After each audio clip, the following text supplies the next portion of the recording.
Hello everyone, Don here again with an update. Not an update on the Corsair, as you can see. It's still the same as usual.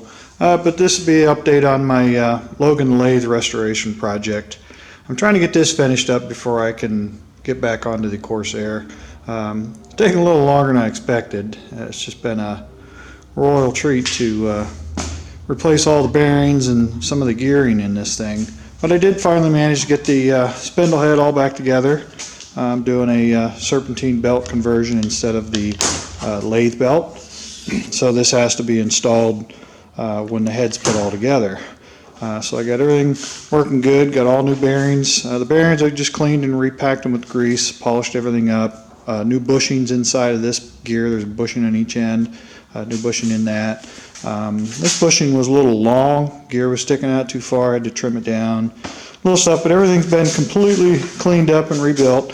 One of these teeth had two teeth broken off and brazed on, a new set of fresh teeth.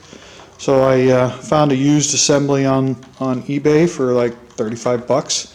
Bought it, just cleaned up one of the gears and put it back on my freshly cleaned one. So that's, drives the changes the direction of the screw drive. This isn't attached yet, it's still setting freely. This is the bolt assemblies. One goes up under here, this other one comes up from underneath into these two holes here. And this is the Logan Lathe manuals that I bought for how to operate it, and basically the nice thing is it gives you a complete parts breakdown, part numbers, everything. Nice thing is it tells you what size the bolts are, threads, length, everything. Set screws, nice. This here I still have to, this is just a protective cap on the threads, so I need to put that in the Aqua Blaster, strip it of the rust and stuff.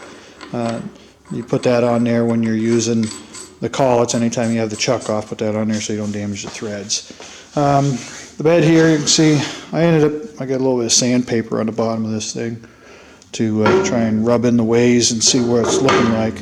Everything's still covered in tape. It's got to be peeled off, reassembled. I got the motor assembly finally all together. Brand new belt. I changed the motor out. The original motor that they had on it was a 1-horse motor, but it was a 3,450 RPM.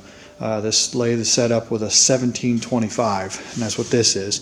This is a motor I had, but it's actually a 3/4 horse.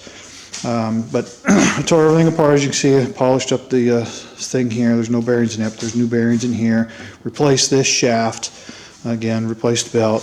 Put a 4-inch pulley on here that works with this outer diameter one, so it's the correct speed. But I need to get the double pulley that goes on here. There's a 2 3/8 and a 4-inch to give you the correct speeds for this. The back gear assembly on this thing pulls and puts it into back gear, gives you 2 speeds, and then you got 3 speeds here, times 2, 6, times 2 over here. So you got 12 speeds total. Everything on this thing, I took in. All the bolts were all stripped, cleaned, and I zinc plated all hardware so it won't rust again. New bolts on the motor mount. Repainted this as aluminum. There's the cover door for the side shield, and that's the lid that goes on top of here. And when it goes on, it pushes on this little guy here. As you can see, it operates this thing. When the lid comes down, it tensions this. That's adjustable by that screw there in the back. This thing's heavy. This thing probably weighs 30 pounds or more. There's the lead screw for threading and power feeds. I still need to strip it down. I'll probably put it in a blast cabinet and aqua blast it.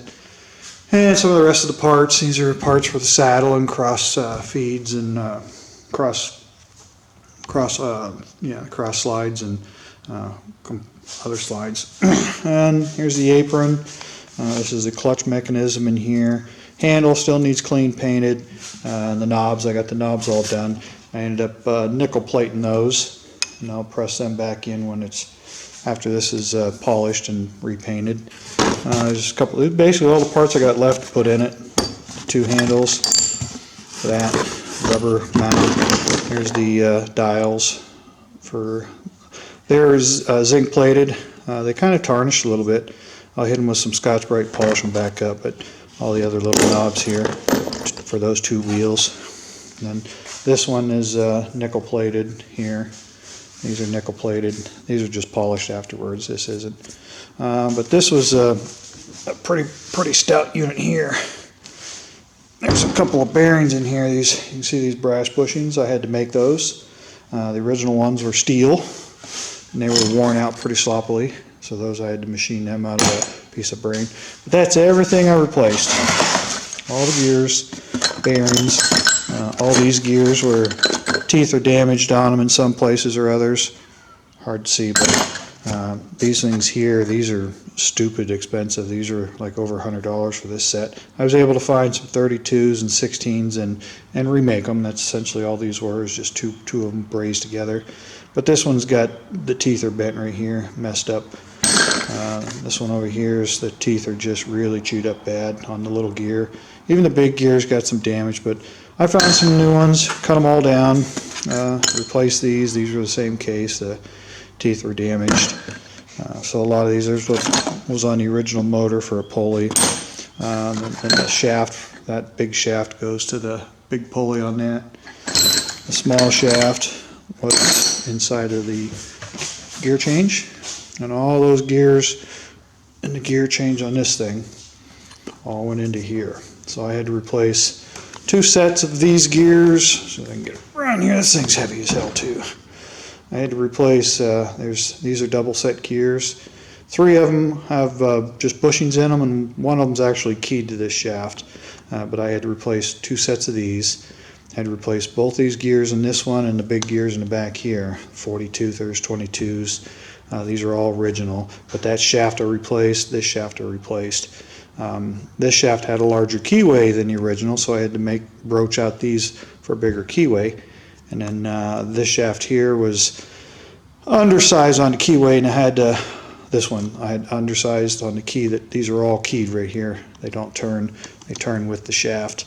So I had to open up the keyway on that shaft to get it fit. So I got that all done today. It's ready to go back in. And then on the side of this thing is one more gear here. Change gears. The only problem is this thing is in. It's not the correct setup for it. You can see that thing's a little undercut, and when you put it in here and mount it, it's just not right. So I'm gonna have to redo that. The original design has a different setup that attaches back here with a what do you call them? T-nuts, like on a lathe or something, lathe table.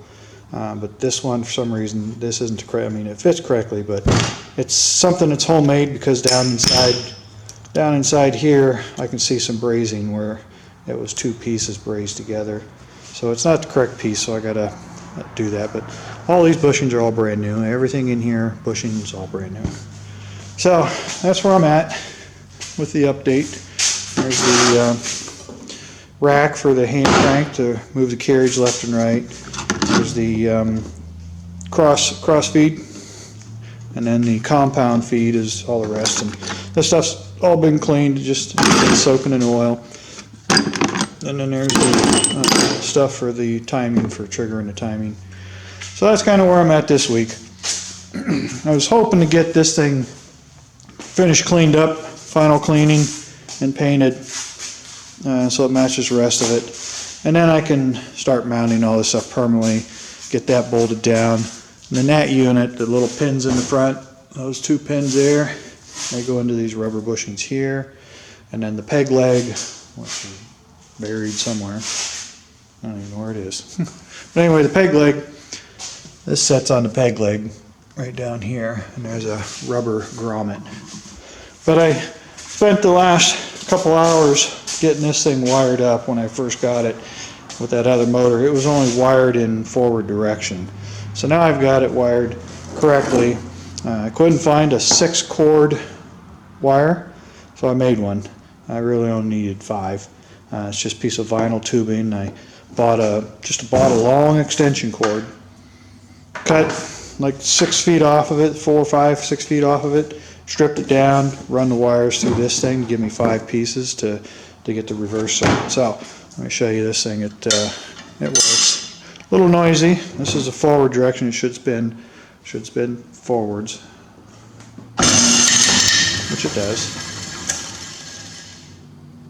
And then the reverse. So that sucker's heavy. I mean, we're talking probably 70, 80 pounds for that whole assembly.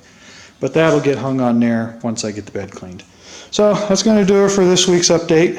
Sorry it's not an update on the Corsair, but like I said, once that thing's done, it's actually going to be used. I'm using it to work on this project here. The temperature has not been bad. Here's the spare unit I bought. And there's the teeth that are brazed on that bottom gear right there. So I wasn't happy with it, so I just found this and replaced it.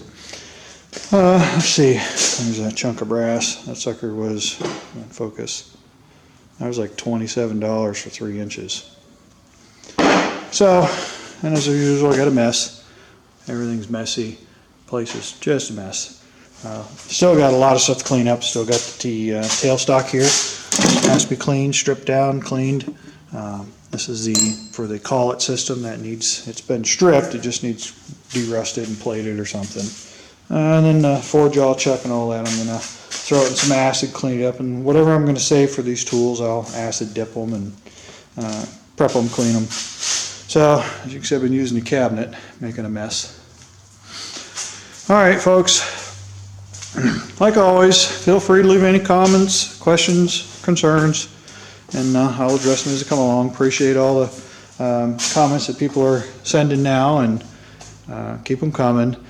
As long as I can stay out here working, it doesn't get too cold, I'll keep plugging away. But I was really hoping to get this thing mostly assembled today. It's going to go back there beside the drill press and or everything else that makes chips. I've got to use the press, to press in the bearings and all that, and that was sweet to have that now.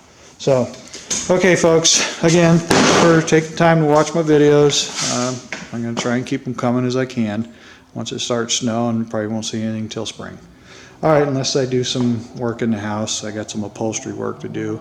I got to make a seat cushions and stuff for the Corsair I can do over the winter. And I might play around with the canopy stuff too. If I can take some stuff over to the shop, I can get the mold laid up with the fiberglass and stuff where it's warm. Okay, folks, that's going to do it for this week. Thanks for watching. This is Dino Don out.